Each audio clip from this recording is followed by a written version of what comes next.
Before Connor Bedard and the Chicago Blackhawks can get back to being perennial playoff contenders, they are going to have to get him a lot of big-time help. But luckily for him and the Hawks fan base, that help is right around the corner. So today we're going to take a look at Connor Bedard's off-season wish list. Hey everybody, welcome in to Clearing the Benches, your one-stop shop for hockey content. If you go ahead and hit your subscribe button right now, you'll be sure to be in on all of our future videos. Last year, Bedard's second year did not go as well as he and most of his fans had hoped.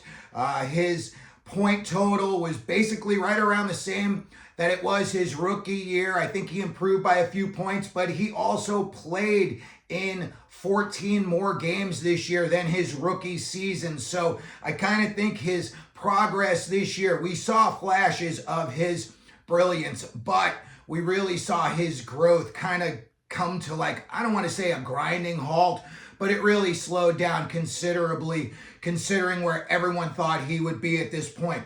So today what we're going to do is take a look at what the Hawks have on the big club already in the NHL, and then we're going to take a look at what they've got in the pipeline, and then we're going to take a look at what they could do in the NHL draft. They've got 3 picks. I think it's in the top 34 this year. So they've got a chance to definitely pick some high-end talent. When we look at what the Hawks have at the big club, first of all, you've got, they just brought in Blashill to be their coach.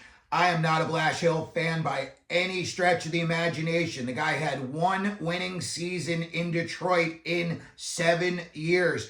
I personally just don't see what he brings to the table that's going to get Connor Bedard to advance in his growth. Who knows? You know, maybe these guys know more than I do, but I just don't see it on the surface. When we look at the Hawks, let's start on the left side. Not much going on over there. You've got Ryan Donato, Teuvo Teravainen, and Nick Foligno is listed as a center left wing. Not a whole lot to get excited about there. When we look at the right wing, kind of the same situation. You're looking guys like Tyler Bertuzzi, Ilya Mikheyev, Philip Kurashev. When I look at these guys, I just don't see anybody that jumps off the page at me or, you know, opposing teams that say, hey, we got to really keep an eye on this guy tonight when we go up against him. When I look at all of what these guys have got, the Hawks down the middle, this is where they're loaded now and in the future. You got Bedard leading the way. Frank Nazar is going to be playing on the Hawks this year. He is solid and as advertised. This guy is a big-time playmaker, and I think once he gets about 100 NHL games under his belt, he and Bedard are really going to be dynamic, especially on the power play. These kids are really lightning fast. They are greasy, slick. Joe Veleno is another guy they've got at center. You know, he's only about 26 years old. So when I look at him, there's still a chance he could progress in his game. Oliver Moore, Jason Dickinson, those guys are prospects, but they're getting a sniff right around now. This year, they're going to have a chance to make the team right out of training camp, and there's a good chance that they could stick. When we look at what they've got on the back end, again, not a whole lot right now to get excited about on the big club. You know, I was looking at the names of the guys who are starting to get some time there. You know, TJ Brody, Alex Vlasic, Louis Crevier. I like Crevier. He's a big guy. I saw in his game started to advance this year. He started to play a little bit stronger defensively. And then surprisingly, I thought he was just going to be, you know, a defensive guy. He started to join the rush and he started to get more confident with his offensive abilities. When you look at some of the guys that they've already got right on the border, you know, you're seeing guys, Oliver Moore, Nick Lardis. Nick Lardis is a name we're going to talk about in a minute. He is the real deal Holyfield.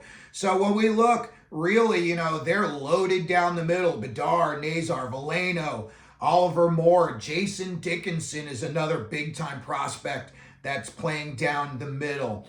When I look at what they've got in the pipeline, this is where it gets exciting. And I would say the majority of these kids, if they haven't already gotten some time in the NHL, 2025, 26, they're going to be seeing some time playing for the Hawks. Let's go through some of the names that they've got, and there's some big-time exciting names. Sam Rinzel on defense, first round 2022. He's a right shot D. He's playing at the University of Minnesota. They say he is already one of the best defensemen in all of college hockey, and he is right around the corner from coming up and making the big club. You look at, defense, they've got a lot of prospects that are right about to crack the Hawks lineup. Ethan Del Mastro, 6'4", left-handed D, physical shutdown game. He's playing in Rockford for the Ice Hogs right now in the AHL. Another guy got his feet wet this year, second overall pick, 2024, right-hand shot D, Artyom Levshunov. 6'2", 210. This kid puts on maybe another 10 pounds, and if he figures it out, I see he's got a little bit of trouble coming out of his zone at times. He gets a little bit flustered, but otherwise, this kid's got the skill set that he could go on to be an NHL superstar. Right shot D, very coveted in the NHL. Another guy they drafted a couple of years ago, but then last year he played most of the season in the AHL after playing his rookie year in the NHL. And I am talking about Kevin Korchinski. The Hawks took him 7th overall, 2022, left shot D. The Hawks are hoping that this guy turns out to be the next Brent Seabrook, Duncan Keith. He may not be that good, but that's the kind of player they're hoping for. A guy who stops you as soon as you come over the blue line, turn and burn, and joins the offensive rush. So as far as guys on D right now coming up, they've got some really, what I would say are some high-end talent about to crack the lineup. Another big name that they've got on the back end, Nolan Allen, stay-at-home defenseman. He can play the left or the right side.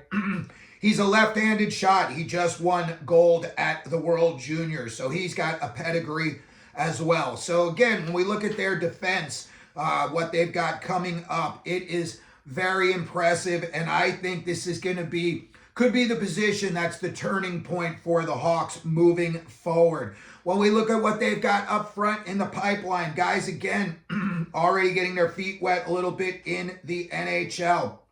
Center left wing, Oliver Moore, speedy, tenacious. He's another one of these puck hounds. These young kids now, they all want the puck on their stick. It's like they take it personal if somebody, steals a pass or lifts their stick. They just turn right around and they want that puck back. He is another guy, Oliver Moore, center left wing, a lot of offensive tools, a lot of high speed. This could be a kid that you see a lot on the power play in the future. I think you could see him killing penalties in the future as well. Another guy here, I think this is a big-time pivotal year for him. Center wing Colton Dock, 62nd in the 2021 draft. He's big, he's physical, but he needs to score more. He needs to step his game up. He needs to be more of a physical presence. Again, he's been around for a couple of years now, and they've given him an opportunity to succeed, and it just seems like he just can't take the next big step. Another kid, a right wing, he's in the KHL, high-end passer with finishing touch, dual offensive threat. 20-year-old Roman Kanserov.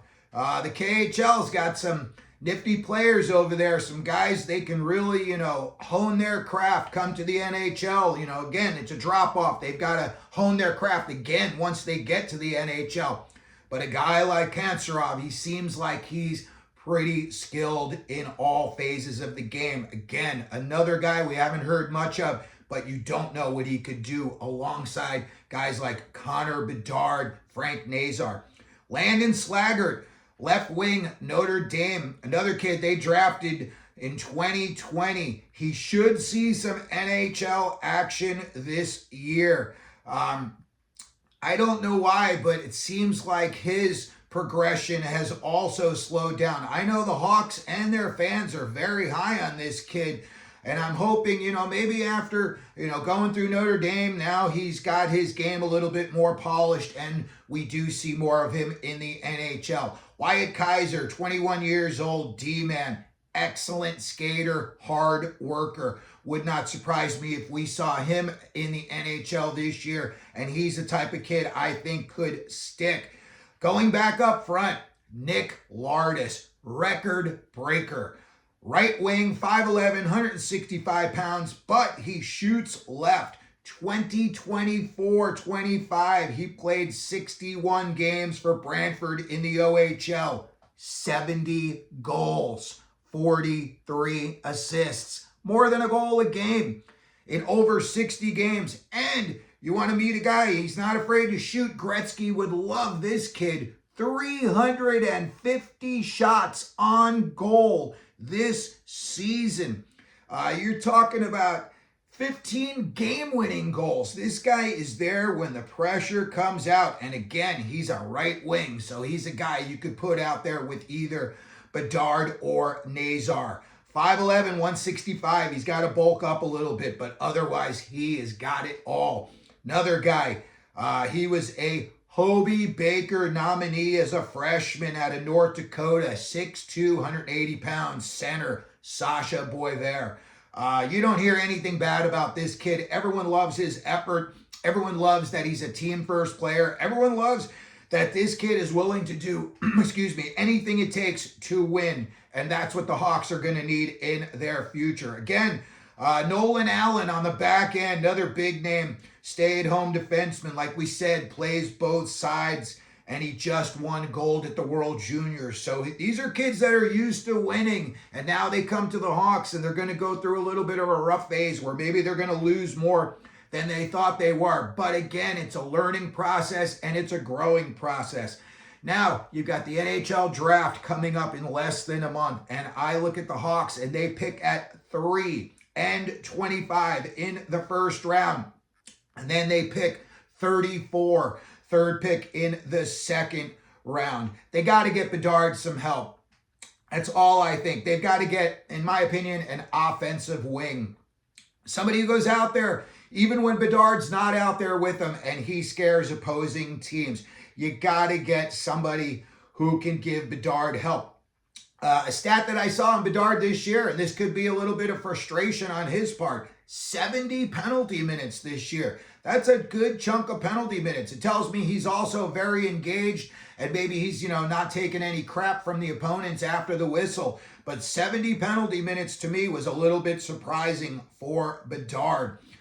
When you look at some of the guys that are coming out in this draft that I think they could go after, listen, you're at 3. Let's assume that Michael, Misa, and Matthew Schaefer are already gone. To me, there's a couple of guys that, in my opinion, you're not going to miss. One of them is a center, though, and you're already loaded center, so maybe you can push him over to the wing. And I'm talking about Caleb Desnoyers, and he just played for Moncton in the CHL. I watched this kid, very, very impressive. I love his game. I think whoever takes this kid is getting a winner, and I think Caleb Desnoyers is going to be a first liner for the next decade in the NHL. Another guy who could fall to them, they're talking about him going number 1 overall, James Hagens, Boston College center. Again, he's a center, but these kids are all crafty. They can play wing as well. And now we're going to get to the pick. I think this is going to be the guy they are going to take at number 3. Out of Brampton, right wing, Porter Martone. High intensity, physical, smart, high-end puck control. This kid's very physical. He will drop the gloves if he has to. He definitely lays the body. And he's definitely the net front presence that Bedard would need. You get a guy down low and, Martone, and he's, got maybe both defensemen trying to get him out of the slot. That frees up some space for a guy like Bedard. And we all know Bedard likes to do that, curl at the top of the circle and take that wrist shot from, right down Main Street. He's very effective getting that off. And I see a guy like Porter Martone being, a space clearer for him, a guy who's just going to push everyone out so that you're giving Bedard the best chance to come down and score. All of these kids are excellent players. If there were a draft scenario where maybe the Hawks wanted to trade down a few picks, maybe, they trade down between like 6 and 8. You're only moving down 3 picks, but you could acquire possibly a late first rounder for that if somebody's really, hot for a guy that they have to have at number 3. So I could see them possibly trading down. If they did trade down, a guy that I think would go peanut butter and jelly with Connor Bedard, and that would be right wing Victor Eklund. He's already playing with men. He's already playing at a high level. He's playing with guys that are older than him. When he makes the jump to the NHL, it is not going to shock him. And I think he's even going to be a better scorer than his brother William on the San Jose Sharks. The Sharks are another team I think could be interested in dropping down a little bit and trying to get Eklund maybe in the 6 to 8 range. So when I look at what they could do possibly, at 25, you're drafting 25 and you're drafting at 34. To me, that's a good package if you wanted to possibly take one of these other centers. Maybe you've got so many of them. Maybe you have done your math and you decide that one of them, let's just say Oliver Moore. Now you got 25, 34, and Oliver Moore, who was just, a first rounder himself, is a guy that you'd have that potential to move up and possibly get a player that would really help you sooner than later. If they decide that they just want to keep the pick and they don't want to take a big swing on a trade or anything like that, there are a ton of good kids that are going to be available at 25.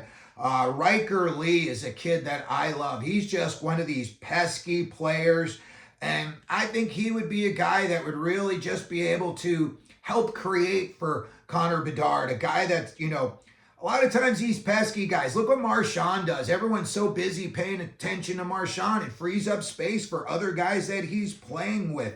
At 34, there's a kid, Bryce Pickford, Medicine Hat.